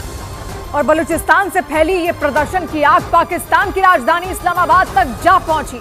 वहां एक दिन पहले ही बहुत बड़ा विरोध मार्च निकाला गया था और इस रैली में हजारों प्रदर्शनकारी शामिल हुए थे। इस दौरान पाकिस्तान की सेना ने उन्हें रोकने के लिए वाटर कैनन और आंसू गैस के गोले दागे थे। आरोप है कि इसके बाद पाकिस्तान की पुलिस ने इस्लामाबाद में रह रहे बलूचिस्तान के लोगों को जबरदस्ती हिरासत में लेना भी शुरू कर दिया। उन लोगों ने दावा किया कि पाकिस्तान की सेना और पुलिस ने उन्हें जबरन घरों से निकालकर उनके साथ मारपीट तक की। आप इसको दिखा देना। पाकिस्तान की सरकार ने आशंका जताई कि बलोच समुदाय के लोग पाकिस्तान के अलग अलग शहरों से इकट्ठा होकर किसी बड़े आंदोलन को अंजाम दे सकते हैं, इसलिए उन्हें पहले ही हिरासत में ले लिया गया। हालांकि इसकी शुरुआत एक दिन पहले ही हो गई थी। इस्लामाबाद में जारी विरोध प्रदर्शन के दौरान कई लोगों पर लाठियां बरसाई गई थी, तो वहीं कई लोगों को जबरन पुलिस अपने साथ ले गई थी। उधर चीन के कई इलाकों में जारी भारी बर्फबारी ने वहां लोगों की जिंदगी पर ब्रेक लगा दिया। वहां शहर के शहर बर्फ की मोटी चादर में ढक चुके हैं और हार कपा देने वाली ठंड की वजह से लोग घरों में कैद होने को मजबूर हो गए हैं। चीन की राजधानी बीजिंग में तो तापमान -10 डिग्री के नीचे तक जा चुका है। लेकिन बर्फबारी का सबसे ज्यादा कहर चीन के शैनडोंग प्रांत में देखने को मिला। वहां से जो तस्वीरें सामने आई उनमें सड़कों और मकानों से लेकर पेड़ पौधों तक सब के सब बर्फ में ढके हुए नजर आए। रास्तों पर हजारों टन बर्फ गिरने की वजह से उन पर इक्का दुक्का गाड़ियां ही चलती दिखाई दी। पूरा शहर दूर दूर तक बर्फ की चादर से इस तरह ढका दिखाई दिया मानो वहाँ कोई बर्फीला तूफान चल रहा हो। ड्रोन से ली गई तस्वीरें तो सिहरन पैदा कर देने वाली हैं। हालांकि बर्फ की इस आंधी के बीच भी एक तस्वीर में एक ट्रैफिक पुलिसकर्मी सड़क पर धीमी रफ्तार से चल रही गाड़ियों को निर्देश देता दिखा। दूसरी तरफ सड़कों पर जमी बर्फ की मोटी चादर को हटाने का काम भी होता नजर आया। बर्फ हटाने वाली गाड़ी तेजी से सड़क पर जमा कई इंच मोटी बर्फ को काटती दिखाई दी। लेकिन उत्तर पूर्वी चीन में ये बुरा हाल सिर्फ शहर के भीतर का ही नहीं दिखा, बल्कि बर्फ की वजह से वहाँ के कई हाईवे तो गायब हो गए। यानी वहाँ इतनी बर्फ जमा हो गई कि हाईवे दिखना ही बंद हो गए। हालांकि कुछ रास्तों को साफ करके गाड़ियों के चलने लायक बना दिया गया, लेकिन फिर भी फिसलन से भरी सड़कों पर चलना किसी खतरे से कम नहीं था। चीन के जिस हिस्से में ये बर्फीली आंधी चली, वहां से आई एक तस्वीर में भी कुछ ऐसा ही दिखा। ड्रोन से ली गई इस तस्वीर में एक के पीछे एक कई ट्रक बर्फ से भरे हाईवे पर गुजरते दिखाई दिए। इन ट्रकों की रफ्तार देखकर ही अंदाजा लगाया जा सकता है कि बर्फ ने हाईवे को कितना खतरनाक बना दिया है। हाईवे के ठीक बीचों बीच बेहद पतली एक काली पट्टी जैसी सड़क दिख रही थी, जबकि उसके दोनों तरफ का पूरा हिस्सा सफेद चादर से ढका नजर आया। कुछ ऐसा ही हाल वहाँ की रेलवे लाइनों का भी था। वहाँ दूर दूर तक रेल की पटरियों का पता ही नहीं चल रहा था। हालांकि जब कुछ लोग एक जगह की बर्फ काटने लगे, तब जाकर पता चला कि वो रेल की पटरियाँ हैं। और इस भीषण बर्फबारी का असर उत्तर पूर्वी चीन के शहरी इलाकों में ही नहीं, बल्कि उसके समुद्री इलाके में भी दिखाई दिया। और चीन के लियाओनिंग प्रांत से लगने वाले समुद्री किनारे से जो तस्वीरें सामने आई, उनमें समंदर की ऊपर सतह पर कई इंच मोटी बर्फ जमी हुई दिखी। समंदर पर बिछी बर्फ की इस दीवार ने चीन के जहाजों का उसके बंदरगाह तक आना मुश्किल कर दिया। और बताया गया कि इसी वजह से चीन के कई जहाज रास्ते में ही फंस गए। हालांकि इस दौरान चीन के कोस्ट गार्ड बर्फ तोड़ने वाली नाव की मदद से समंदर पर जमी बर्फ को हटाते नजर आए, ताकि बर्फबारी में जमे समुद्री रास्ते को एक बार फिर जहाजों के लिए खोला जा सके। बर्फबारी ने उत्तर पूर्वी चीन के जिन प्रांतों पर सबसे ज्यादा कहर बरपाया है, उनमें चीन की राजधानी बीजिंग समेत उसके हेनान, शैनडोंग, लियाओनिंग और शांसी प्रांत शामिल हैं। उधर अमेरिका के कैलिफोर्निया में भारी बारिश और तूफान के बाद बाढ़ जैसे हालात बन गए। वहां हुई लगातार बारिश की वजह से वहां की सड़कें दरिया में तब्दील हो गई। और इसका जो वीडियो सामने आया, उसे देखकर ऐसा लगा मानो वहां की सड़कों पर नदी बह रही हो, क्योंकि लगातार बारिश और तूफान की वजह से वहां के कई इलाकों में तो सड़कों का नामो निशान ही मिट गया और उसकी वजह से लोगों का घरों से निकलना तक मुश्किल हो गया। लेकिन इस बीच जो लोग जरूरी कामों से घरों से निकले भी, तो उन्हें सड़क पर बने उस दरिया से होकर ही गुजरना पड़ा। इसकी जो तस्वीरें सामने आई, उसमें वो गाड़ियां आधी से ज्यादा पानी में डूबी दिखी और घुटनों तक पानी भरने की वजह से वो गाड़ियां रेंग कर चलती नजर आईं। कई घंटों तक हुई लगातार बारिश की वजह से वहां के कई इलाके में तेज रफ्तार से पानी बहता दिखा, जबकि कई लोगों के घरों में भी पानी घुस गया और उसने लोगों की मुश्किलें बढ़ा दी। क्योंकि कैलिफोर्निया में कई घंटों तक हुई लगातार बारिश ने वहां के लोगों के लिए मुसीबत खड़ी कर दी। पानी भरने की वजह से वहां के कई रास्ते बंद कर दिए गए और अगर कुछ रास्ते खुले भी नजर आए, तो उन रास्तों पर इतना ज्यादा पानी भरा दिखा कि पैदल चलना तो दूर, लोगों के लिए गाड़ी चलाना भी मुश्किल हो गया। इसकी जो तस्वीरें सामने आई, उनमें एक सड़क पर घुटनों तक पानी भरा दिखा। इस दौरान एक आदमी की गाड़ी खराब हो गई। इसके बाद वो गाड़ी से बाहर निकलकर वहां मौजूद एक दूसरे आदमी से मदद मांगता नजर आया, लेकिन उस सड़क पर इस कदर पानी भरा था कि उन दोनों के लिए चलना तक मुश्किल हो रहा था। इस बीच वहां एक दूसरी गाड़ी आती दिखी, लेकिन कुछ दूर जाकर उसकी रफ्तार भी धीमी पड़ गई, क्योंकि जलभराव की वजह से वो गाड़ी आधी से ज्यादा पानी में डूब चुकी थी। ऐसे में उसका चलना तक मुश्किल हो गया और इसकी वजह से वो गाड़ी रेंगते हुए आगे बढ़ती दिखाई दी। बड़ी खबर आई गाजा में इजरायल के भयंकर हमलों से जुड़ी। इजरायल ने दक्षिणी गाजा में रफा बॉर्डर के पास ड्रोन से हमला किया। इस हमले में 5 लोगों की मौत हो गई और बहुत सारे लोग घायल हो गए। इस हमले की लाइव तस्वीरें यूके के एक न्यूज चैनल के कैमरे में कैद हो गई। फिलिस्तीन ने जानकारी दी कि इजरायल ने रफा बॉर्डर के नजदीक 3 मकानों को और एक मस्जिद को निशाना बनाया और इस हमले में 5 लोगों की मौत हो गई। यह हमला ड्रोन से किया गया और इजरायल ने रफा बॉर्डर के नजदीक 3 मकानों और एक मस्जिद पर अटैक किया। और इस अटैक की तस्वीरें यूके के एक न्यूज चैनल के कैमरे में कैद हो गई। ये वीडियो उस समय का है जब यूके के एक न्यूज चैनल ने अपना कैमरा रफा बॉर्डर के पास कुवैती अस्पताल के सामने लगा रखा था। वो वहां आने वाले लोगों की हालत पर स्टोरी कर रहा था, लेकिन तभी उसके कैमरे में इजरायल का ड्रोन हमला कैद हो गया। एक हमले के बाद काला धुआं उठ ही रहा था कि दूसरा बम गिरा और धमाका हुआ और फिर एक और बम गिरा।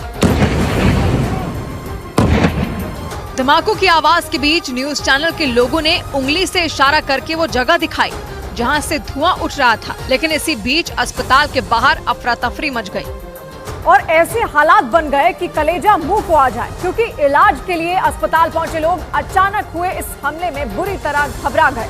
वो यहाँ वहाँ भागने लगे और इसी बीच कैमरा एक गाड़ी के पीछे छिपे परिवार के पास पहुंच गया। इस परिवार को देखकर पता लग रहा था कि गाजा में लोग इजरायल के हमलों की वजह से किस तरह डरे हुए हैं। उन्हें लगता है कि कभी भी कहीं से एक बम आएगा और उन्हें मौत की नींद सुलाकर चला जाएगा। धमाकों की आवाज सुनकर इस बच्ची की हालत भी कुछ ऐसी ही हो गई। वो अपने पिता से चिपक कर फूट फूट कर रोने लगी।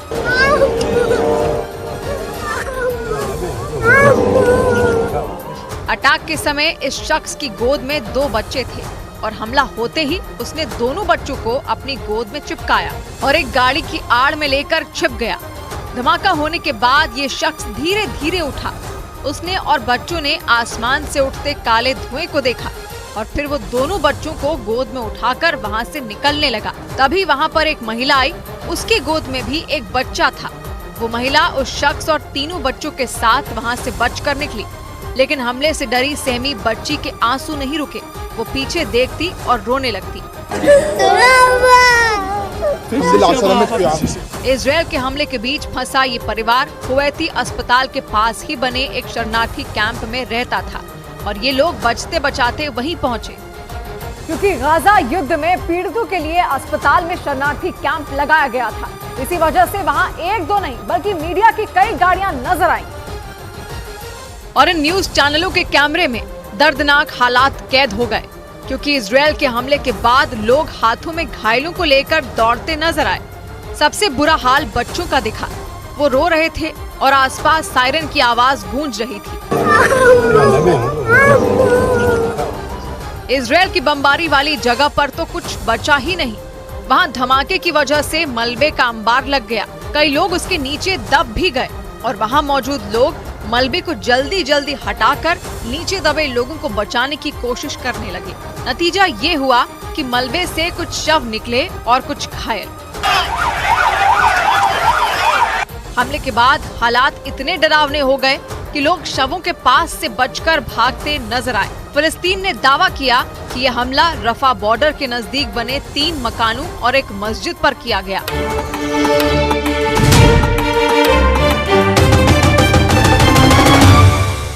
It's time to break free.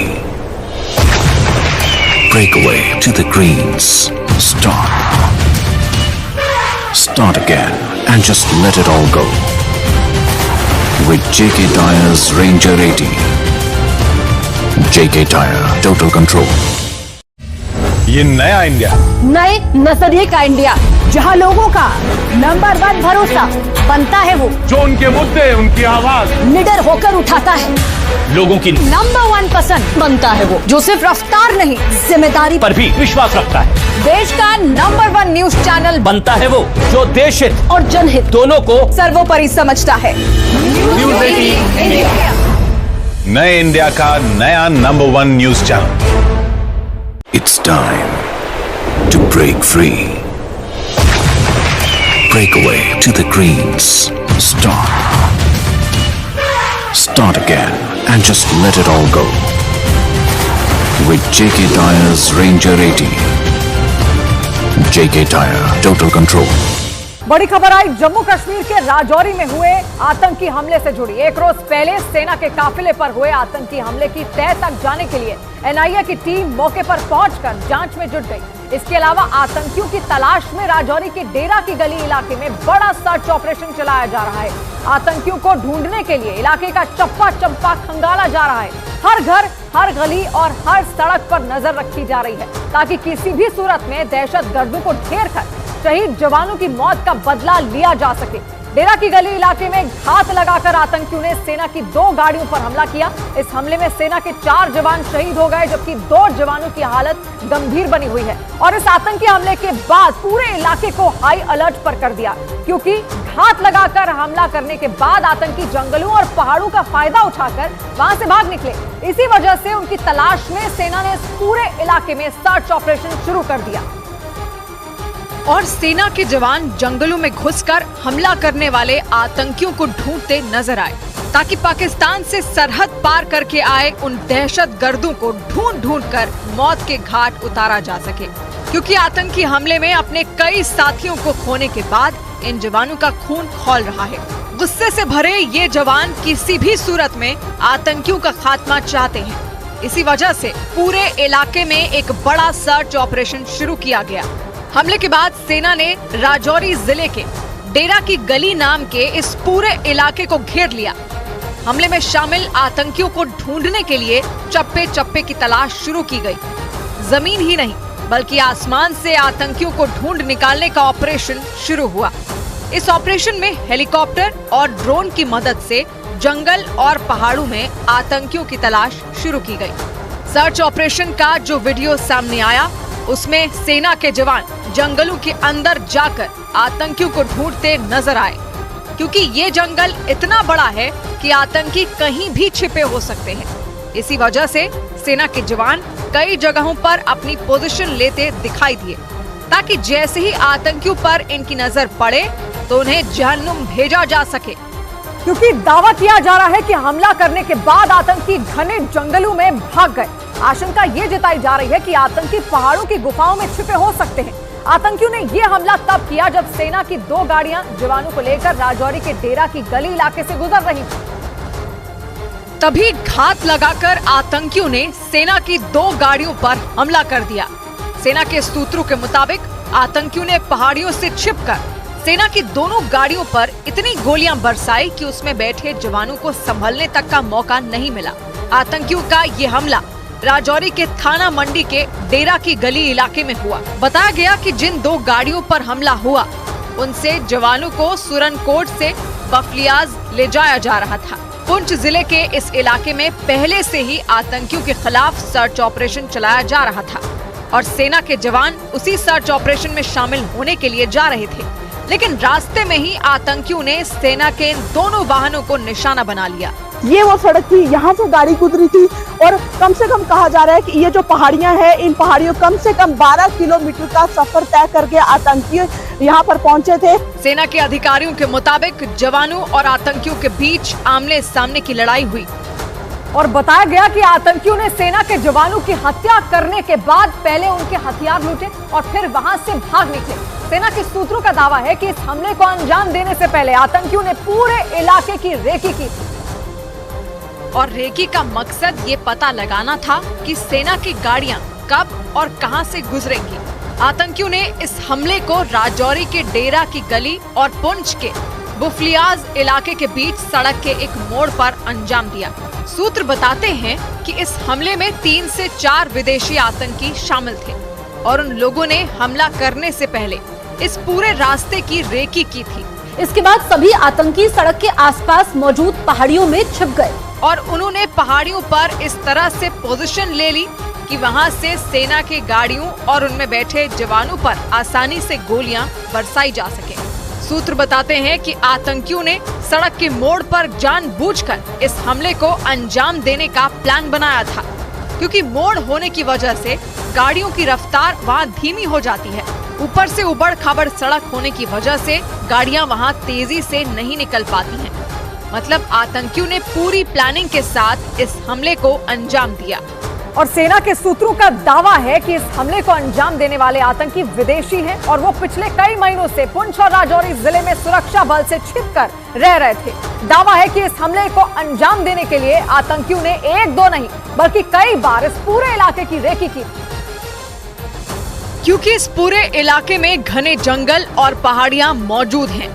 उन्हीं के बीच गांव भी बसे हुए हैं। इसी वजह से सेना के काफिले पर हमला करने के बाद सभी आतंकी जंगल और पहाड़ों का फायदा उठाकर वहां से भाग निकले। हालांकि सेना ने उन्हें ढूंढने के लिए सर्च ऑपरेशन शुरू कर दिया, लेकिन पहाड़ों और जंगलों की वजह से आतंकियों को ढूंढ निकालना सबसे बड़ी चुनौती है। डेरा की गली का ये इलाका पुंछ और राजौरी से लगता है। राज्य की भौगोलिक स्थिति के हिसाब से ये पूरा इलाका पुंछ जिले में सुरनकोट में आता है, लेकिन आर्मी के सेक्टर और ऑपरेशनल कमांड के हिसाब से ये राजौरी जिले में है और यहाँ से कुछ ही किलोमीटर की दूरी पर पाकिस्तान की सीमा है। 12 से 14 किलोमीटर का सफर पैदल तय करके उन्होंने एक गाड़ी का सहारा लिया। उसके बाद वो सड़क तक पहुँचे।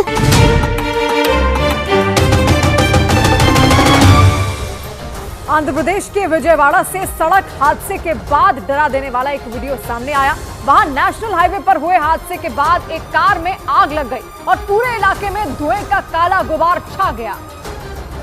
और हादसे के बाद जो वीडियो सामने आया उसमें डिवाइडर से टकराई एक कार धुआं कर जलती नजर आई। हादसा इतना भीषण था कि वो कार पूरी तरह से आग की लपटों से घिरी हुई थी और उससे काला धुआं निकल रहा था। हालांकि इस दौरान कार के 2 दरवाजे खुले नजर आए, जिससे ऐसा लगा कि हादसे के बाद कार में फंसे लोगों ने खुद बाहर निकलने की कोशिश की हो या फिर उन्हें रेस्क्यू कर बाहर निकाला गया हो। हादसे की खबर मिलते ही वहां पुलिस के साथ फायर ब्रिगेड की टीम भी पहुंची और कुछ देर बाद आग पर काबू पाया गया। लेकिन जब तक आग पर काबू पाया गया तब तक कार जलकर राख हो चुकी थी। दावों के मुताबिक ये भीषण हादसा तेज रफ्तार की वजह से हुआ, क्योंकि इस हादसे में कार के पूरी तरह से परखचे उड़ चुके थे। नंबर प्लेट भी कार से कुछ दूर पड़ी मिली और डिवाइडर से टकराई उस कार का पिछला हिस्सा एक बड़े से पत्थर पर चढ़ा नजर आया। हादसे की ये तस्वीर देखकर वहां मौजूद हर किसी के होश उड़ गए।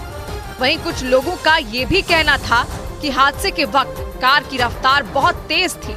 वहीं दावों के मुताबिक डिवाइडर से कार के टक्कर के तुरंत बाद ही आग लग गई थी और हादसे के वक्त उस कार में 3 लोग मौजूद थे, जिसमें एक कार सवार की मौके पर ही मौत हो गई और 2 लोग गंभीर रूप से घायल हो गए, जिन्हें इलाज के लिए अस्पताल ले जाया गया और उनकी हालत भी गंभीर बताई जा रही है। और गाजा के दोनों हिस्सों में छिड़ी जंग के बीच हमास ने 2 बंधकों का वीडियो जारी कर दिया। हमास के मुताबिक वो दोनों बंधक इजरायल के रहने वाले हैं और उन्हें 7 अक्टूबर को किए गए हमले के दौरान ही अगवा किया गया था। और उन्हीं दोनों बंधकों का वीडियो जारी कर एक बार फिर हमास ने इजरायल पर दबाव बनाने की कोशिश की। हमास ने जो वीडियो जारी किया उसमें एक बंधक 79 साल के बुजुर्ग थे। वीडियो में उन्होंने अपनी बुरी हालत को बयां किया और इजरायल से बंधकों को छुड़ा लेने की गुहार लगाई। इसके बाद वीडियो में जो बंधक नजर आए उनकी उम्र करीब 47 साल बताई गई। उन्होंने भी बेहद भारी गले से नेतन्याहू सरकार से बंधकों को बचा लेने की अपील की। इस वीडियो को जारी करके हमास ने एक बार फिर दुनिया को ये बता दिया कि उसके पास मौजूद बंधक कितने खौफ में हैं और वो किसी भी हाल में जल्द से जल्द रिहाई चाहते हैं। माना जा रहा है कि इस वीडियो को जारी कर हमास इजरायल के सामने सीज फायर यानी गाजा में हमले रोक देने के लिए कोई नई शर्त रखना चाहता है। और माना जा रहा है कि उसका ये दांव काम भी कर गया, क्योंकि इस वीडियो के सामने आने के कुछ ही वक्त बाद न्यूज चैनल अल अरबिया ने दावा किया कि इजरायल ने 30 बंधकों की रिहाई के बदले 1 हफ्ते के सीज फायर की शर्त हमास के सामने रखी है। इससे पहले जो सीज फायर हुआ था उसमें शर्त के मुताबिक हमास ने करीब 100 बंधकों को रिहा किया था और इसके बदले में इजरायल को फिलिस्तीन के 3 गुना ज्यादा कैदियों को छोड़ना पड़ा था, क्योंकि शर्त के मुताबिक इजरायल के 1 बंधक के बदले फिलिस्तीन के 3 कैदियों को छोड़ा जाना था। डील के मुताबिक सब कुछ ठीक चल रहा था, लेकिन पिछले महीने सीज फायर खत्म होने के कुछ घंटे पहले ही इजरायल ने हमास के ठिकानों पर बम बरसाने शुरू कर दिए थे। इजरायल ने सीज फायर तोड़ने का आरोप हमास पर लगाते हुए कह दिया था कि हमास के लड़ाकू ने ही उनके सैनिकों पर गोलियां बरसाईं। लेकिन अब खबर है कि इजरायल एक बार फिर सीज फायर की तैयारी में जुटा हुआ है। कहा जा रहा है कि इसके लिए इजरायल ने फॉर्मूला भी तैयार कर लिया है, जिसके तहत 30 बंधकों की रिहाई करने पर 1 हफ्ते यानी 7 दिन तक सीज फायर करने की शर्त रखी गई है।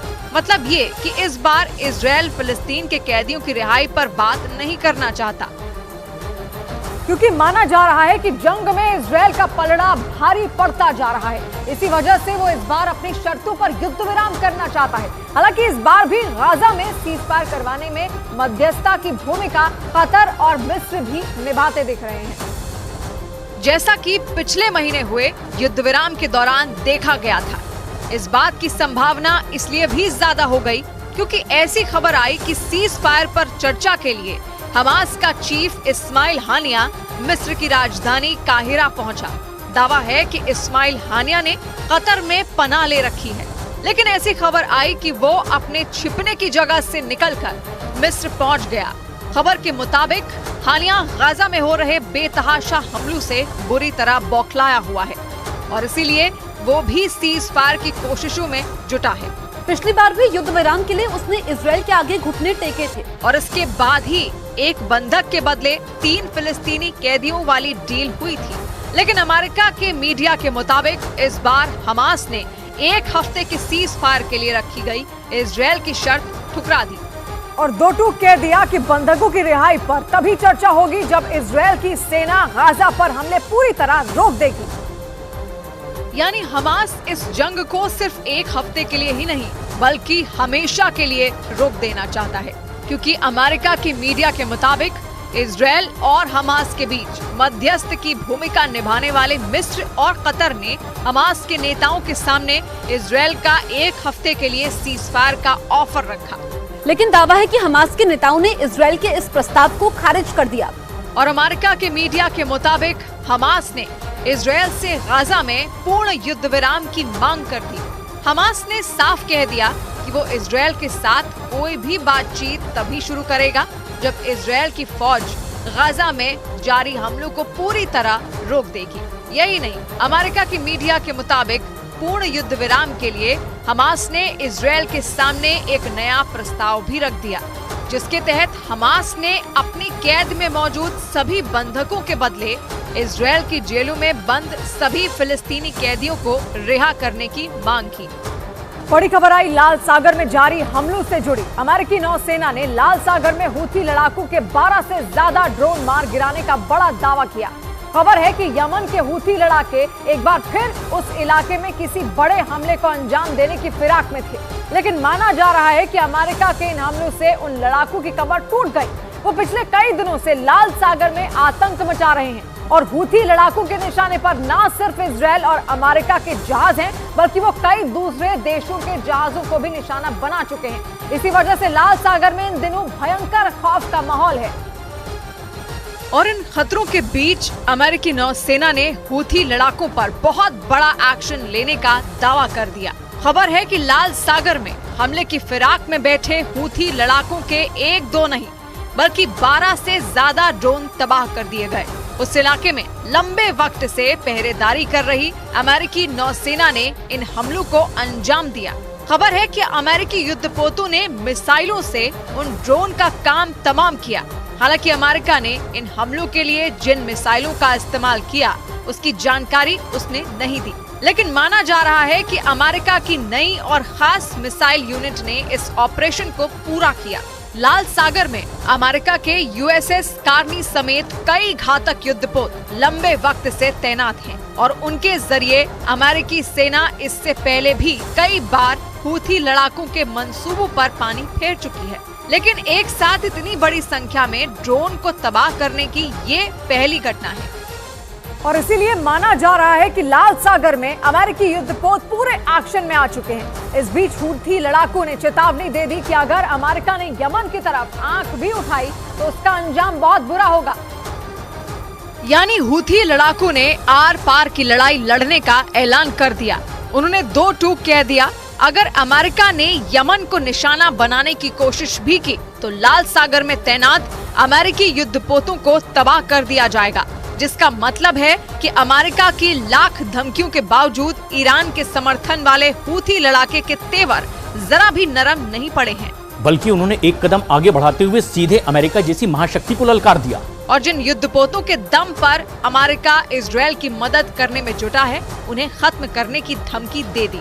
इससे पहले अमेरिका ने इशारों में इस बात के संकेत दिए थे कि अगर लाल सागर में जहाजों पर हो रहे हमले नहीं रुके और हूथी लड़ाके वहां से नहीं हटे तो उनका खात्मा करने के लिए अमेरिकी सेना यमन में भी घुस जाएगी। यमन के एक बड़े हिस्से पर हूथी लड़ाकों का राज है। आरोप है कि वहीं से वो लाल सागर की तरफ जाने वाले जहाजों पर हमला करते हैं और इसी वजह से लाल सागर से गुजरने वाले जहाजों पर खतरा कई गुना बढ़ गया। खबर है कि इस बड़े खतरे को देखते हुए 100 से ज्यादा मालवाहक जहाजों ने अपने रूट बदल दिए हैं। यानी वो लाल सागर से गुजरकर हूथी लड़ाकों के हमले का खतरा नहीं मोल लेना चाहते हैं। इसी वजह से 100 से ज्यादा मालवाहक जहाजों ने लाल सागर के रूट को छोड़ने का फैसला कर लिया। इजरायल के मीडिया के मुताबिक एशिया और ऑस्ट्रेलिया महाद्वीपों की तरफ से यूरोप जाने वाले कई जहाजों ने अपना रूट बदल दिया है। पहले वो लाल सागर को पार कर स्वेज नहर के रास्ते भूमध्य सागर में दाखिल होते थे और वहां से यूरोप के देशों तक पहुंचते थे, लेकिन अब उन्होंने दक्षिण अफ्रीका के समुद्री रास्तों से होते हुए अपनी मंजिल तक पहुंचने का मन बना लिया है, क्योंकि वो लाल सागर में हूथी लड़ाकों के हमलों का जोखिम नहीं उठाना चाहते हैं। हालांकि ऐसा करने में उन जहाजों का खर्च कई गुना बढ़ जाएगा, क्योंकि उन्हें एशिया से यूरोप जाने में करीब 10,000 किलोमीटर की और यात्रा करनी पड़ेगी। अनुमान है कि इस दूसरे रूट के जरिए उन्हें अपनी मंजिल तक पहुंचने में 3 से 4 और हफ्ते लग जाएंगे, लेकिन माना जा रहा है कि इस समुद्री रूट पर वो पूरी तरह सुरक्षित रहेंगे, इसलिए वो अपना खर्च बढ़ाने के लिए भी तैयार हैं। लेकिन एशिया से यूरोप के देशों तक जाने के लिए लंबा रास्ता चुनने की वजह से इसका असर आर्थिक क्षेत्र पर भी पड़ सकता है। जानकारों के मुताबिक जल्द ही ये समस्या दूर नहीं हुई तो आने वाले दिनों में दुनिया भर में महंगाई बढ़ सकती है, क्योंकि एशिया से यूरोप और यूरोप के देशों से एशियाई देशों तक आने जाने के लिए लाल सागर बेहद अहम समुद्री रूट है। लाल सागर आगे जाकर स्वेज नहर से मिलता है, जो यूरोप को एशिया से जोड़ने वाला सबसे प्रमुख जलमार्ग है।